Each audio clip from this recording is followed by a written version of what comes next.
이 1980년대 해결 연구는 한편으로는 5, 60년대 해결 연구가 근대국가 성립과 소국 근대화의 요구 속에서 국가 철학에 치중된 경향과 대조됩니다. 5, 60년대 해결 연구는 국가주의적 방향, 위로부터의 계획 방향이 주된 관심사였습니다.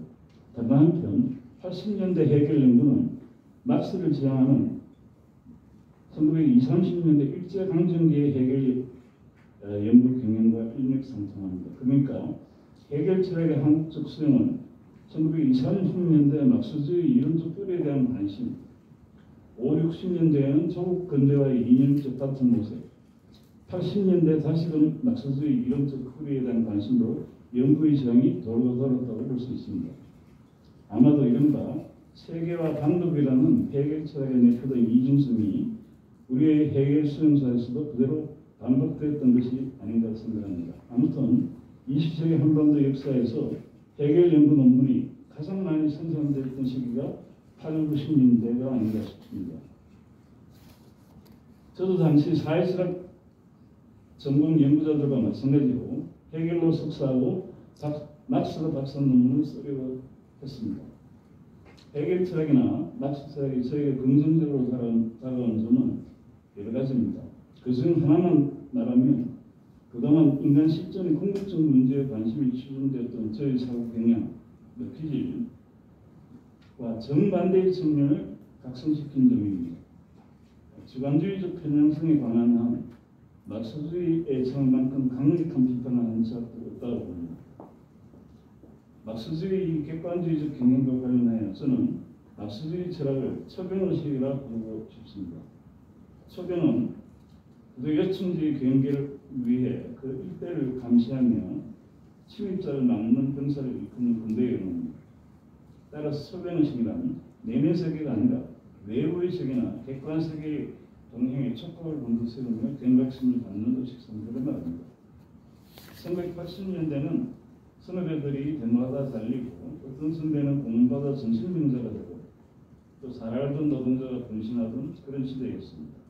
이러한 시대 현실에서는 끊임없는 객관적 정세의 파악과 경각심이 요구될 수밖에 없었고 따라서 막스주의 철학은 시대에 부응하는 철학으로 떠올랐습니다. 그래서 막스주의 물질 기준, 의식 바깥의 독립적인 존재하는 객관적 실제라는 이 기준은 저에게 단순히 인식론적 기준이 아니라 체험의 언어로 다가왔습니다.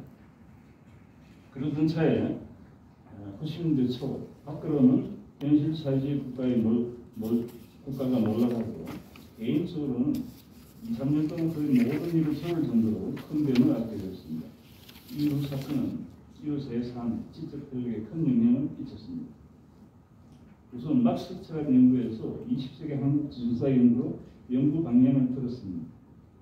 1980년대는 막스에 대한 관심의 고조와 더불어 한국의 현실이 한국 철학의 주류가 되어야 한다는 자격이 또 확산된 시대였습니다.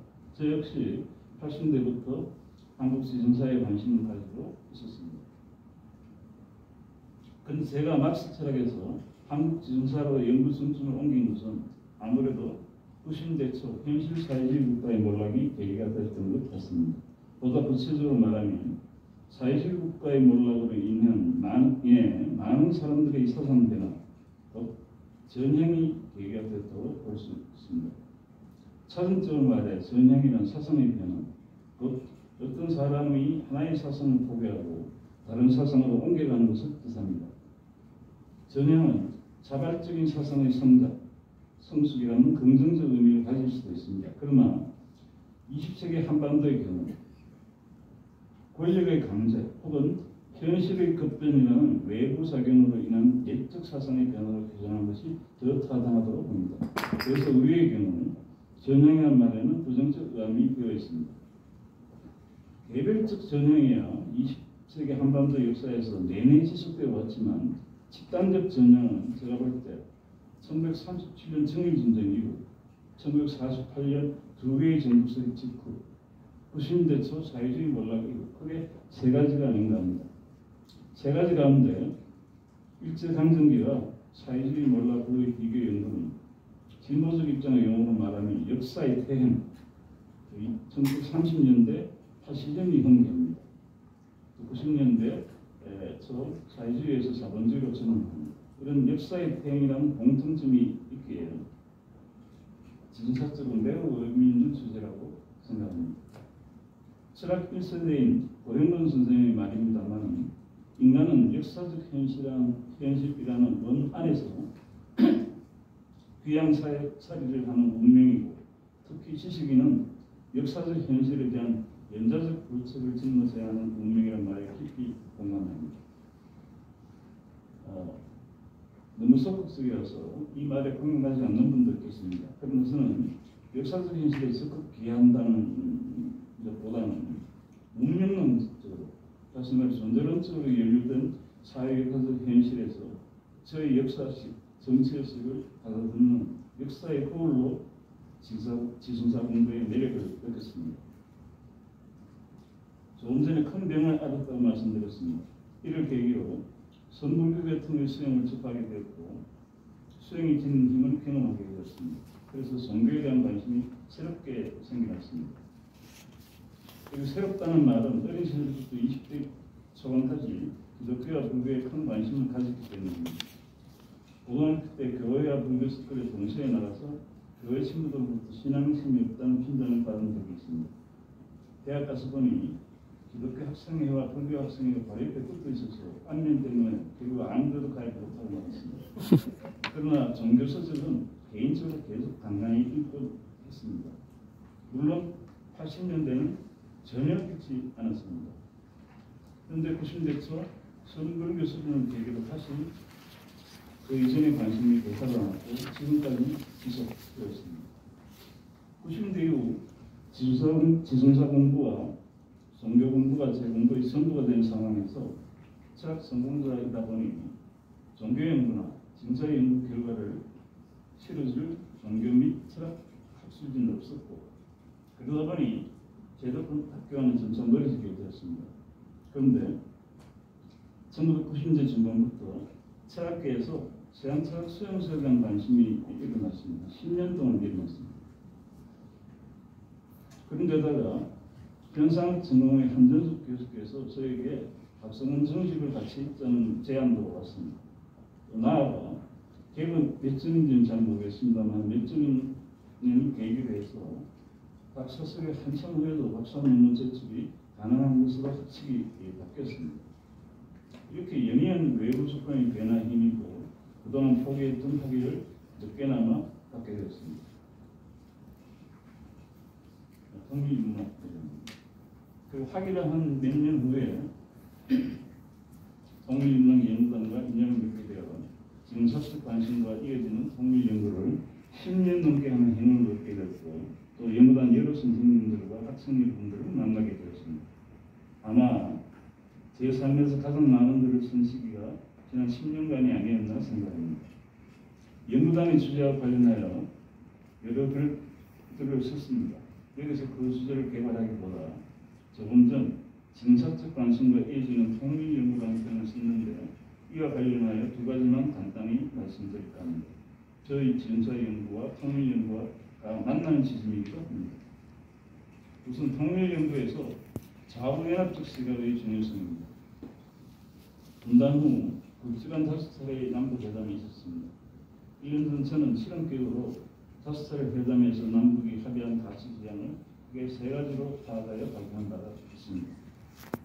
남북 합의는 비록 실현되지는 않았지만 문서적 구성력이 있고 이후 남북 합의의 뒤흔들기는 중요한 의미가 있는 것입니다. 5차례의 합의문은 한반도 통일 가치 지향 연구에서 반드시 상세하게 검토되어야 한다고 생각합니다. 그런데 저는 분단 후 5차례 남북 합의는 일제와 민족 협동 정신, 당시 사용하던 용어입니다. 민족협정. 이 민족 협동 전선과 지성사적으로 관련이 있다고 생각합니다. 즉 일제한 민족 협동 전선이 좌우가 민족적으로 연대하여 자주 독립을 지향해 주었으니 오늘날 남북화의 혁명 역시 남과 북이 민족적으로 연대하여 통일 한반도를 지향하는 데 있습니다. 그 가치 지향도 양자가 닮아 있습니다. 사상 유권에서나 민족적으로 연대한다는 점, 자주 독립, 민족 자유를 강조한다는 점, 한반도 독립이나 혹은 한반도 통일이 동아시아 평화의 초석이라는 점, 이게 동일하다고 봅니다. 이렇게 보면 1920년대 국내의 이 자화합작의 사례들입니다. 국내의 신관에 해외의 민족유일자 운동과 그 이후 1930년대의 자화합작들, 민족혁명당이 대표적입니다. 1940년대 전반기 중경 임시정부의 자화합작, 그리고 해방 직후 여운형 경규식의 자화합작운동, 김구 경규식의 남북협상전개 등이 분단 이후 아까 말한 파스텔의 남북회담의 역사와 저는 지성사적으로 맞닿아 있다고 생각합니다. 저는 이런 시각이 일제강점기 독립운동사를 분단국가의 정통성과 관련 짓는 역사에서보다 통일 한반도를 위해 타당한 시각이라고 생각합니다.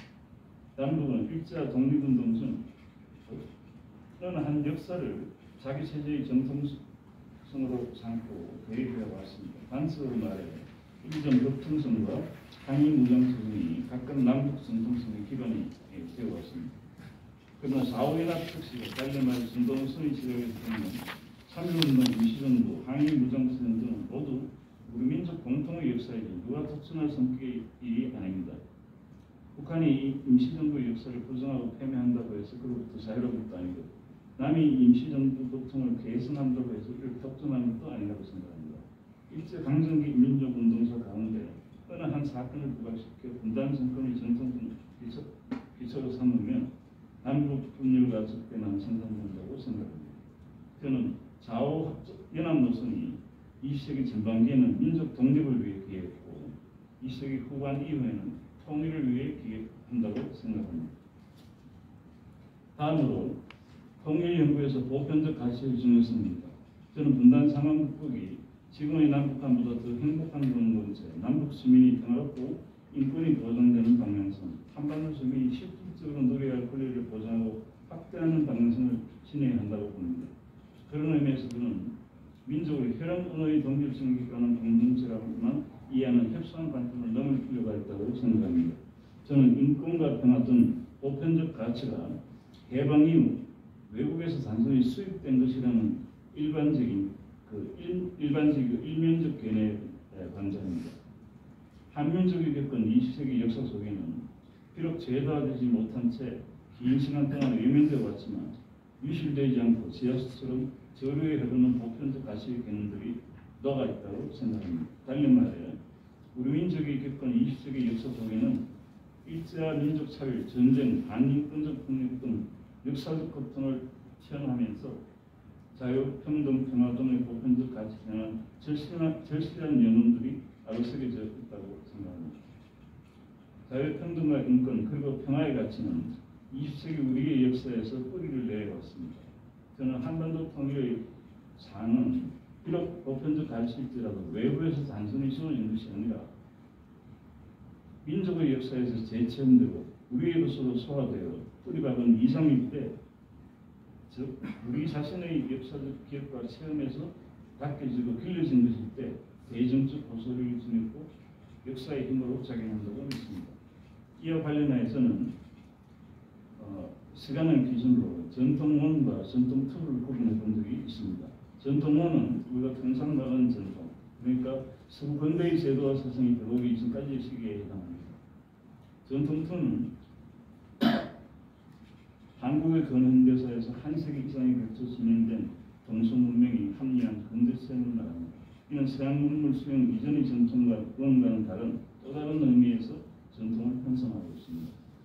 정사적 맥락에서 볼 때 전통투의 독특성은 동서문명의 해측과 갈등 그리고 공존과 만남 등 다양한 형태로 뒤섞여 서로 영향을 주고받은 점에 있습니다. 제가 말한 통일연구의 보편성은 전통투의 영역에 우리 역사가 경험한 근대체험 혹은 동서문명의 합류 상황 속에서 또 다르게 말하면 식민과 이상과 분단의 역사적 경험 속에 녹아있는, 그래서 우리가 부각시켜야 할 보편적 가치를 말합니다. 또 종교연구를 말씀드리겠습니다. 안 하려고 했으면 저는 근데 구약가로서 말씀드리겠습니다. 그동안 제가 만난 지식인들은 종교에 무관심하거나 부정적인 분들이 대부분이라 굳이 말할 필요가 있을까 하는 생각이 드는 한편으로 저희 집중 모습 중에 빼놓을 수 없는 대목이기도 하고 또 앞서도 언급했던 터라 안 하면 후회할 것 같은 생각이 들었습니다. 연구단 들어와서 개인적으로 정부 연구를 병행할 계획을 세웠습니다. 물론 이는 연구단 소속으로 매우 불성실한 태도입니다. 그래서는 임용식과 하루의 연구 시간을 종교 연구 4시간, 통일 연구 8시간을 계획했고 계획을 다 시키지는 못했지만 크게 보면 큰 대차 없이 지속해 왔던 것 같습니다.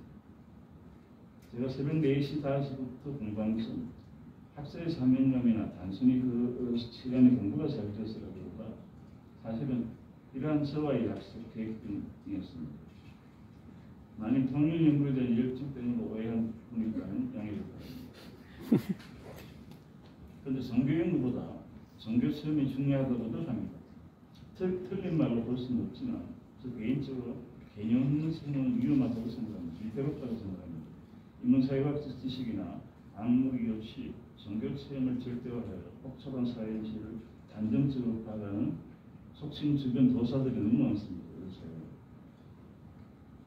물론 칸트의 그 주장은 체험 없는 개인적 공학입니다.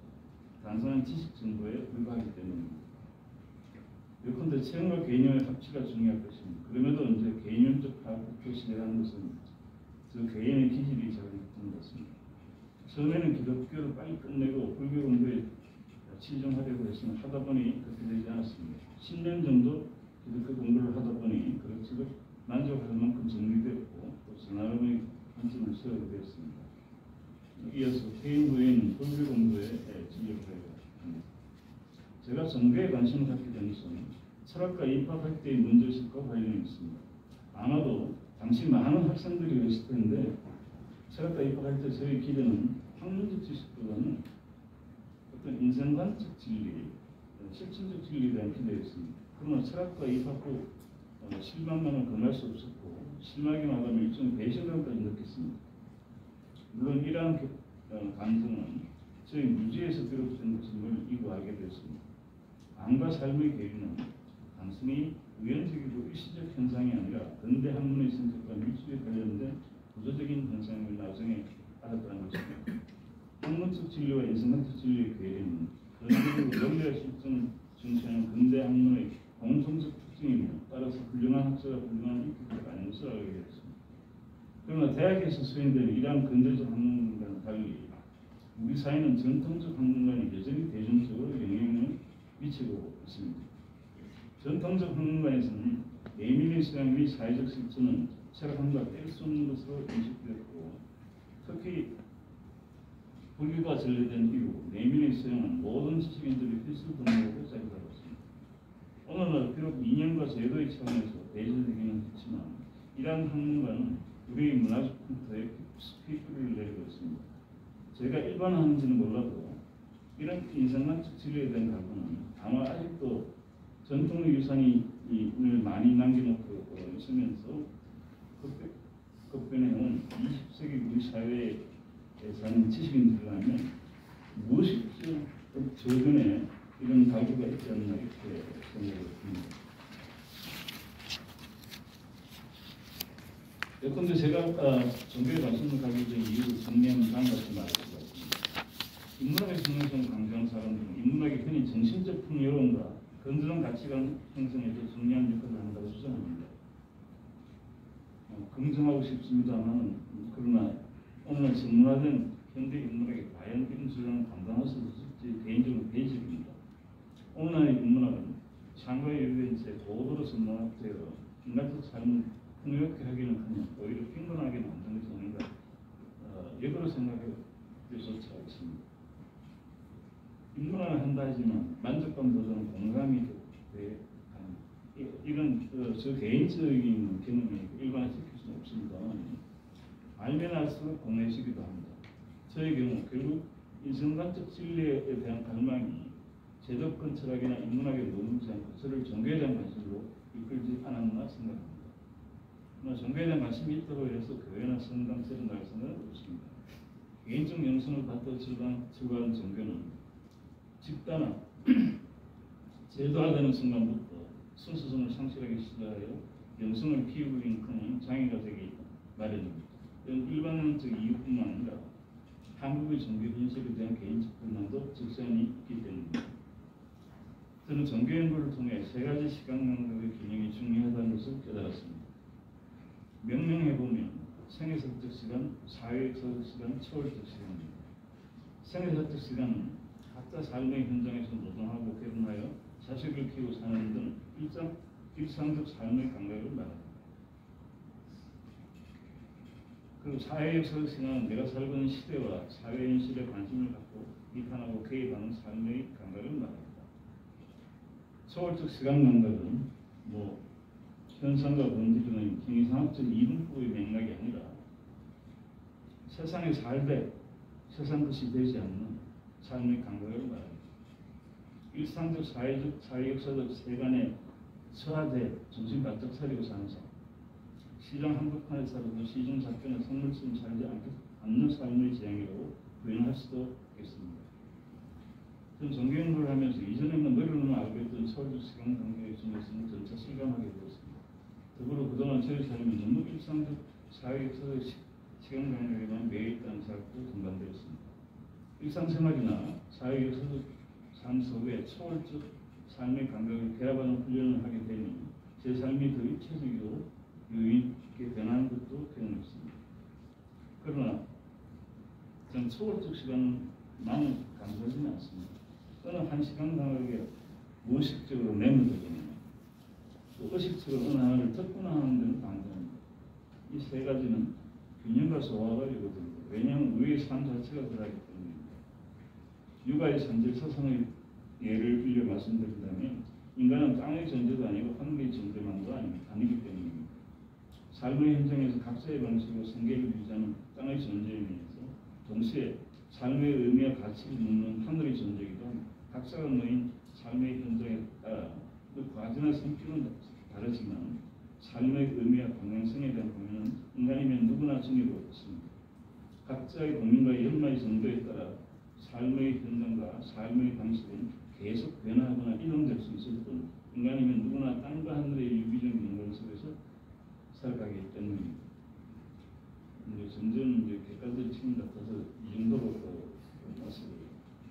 이상 말씀드리다 보니 통상 학자들이 공부 방식, 즉 높은 봉우리를 평생 오르거나 두세 개 봉우리를 차례로 오르는 방식이 대부분인데 저는 여러 봉우리를 오르려고 했으나 정상에 오르지 못하고 중간 계곡점에서 주변 풍경만 기웃거리다 내려온 것 같습니다. 빠르게 읽었습니다만 끝으로 한 말씀만 드리고 마치겠습니다. 김성민 단장님과 여러 선생님들과 함께한 정확히 지난 13년 동안의 연구와 여러 활동들은 제 인생에서 아주 귀한 추억으로 남을 것 같습니다. 특히 딴 거 생각하지 않고 13년 동안 오로지 공부만, 연구만 할 수 있게 된 행운이 말년에 주어졌다는 것도 정말 감사하게 생각합니다. 얼마나 학교 현실에서 보면 정말 감사하지 않는 도리가 없습니다. 아울러 수업 시간에 만난 여러 대학원생들이 지닌 얼굴들 만나서 아주 그리운 추억으로 남고 있습니다. 몇 차는 이야기 끝까지 경청해 주셔서 감사합니다.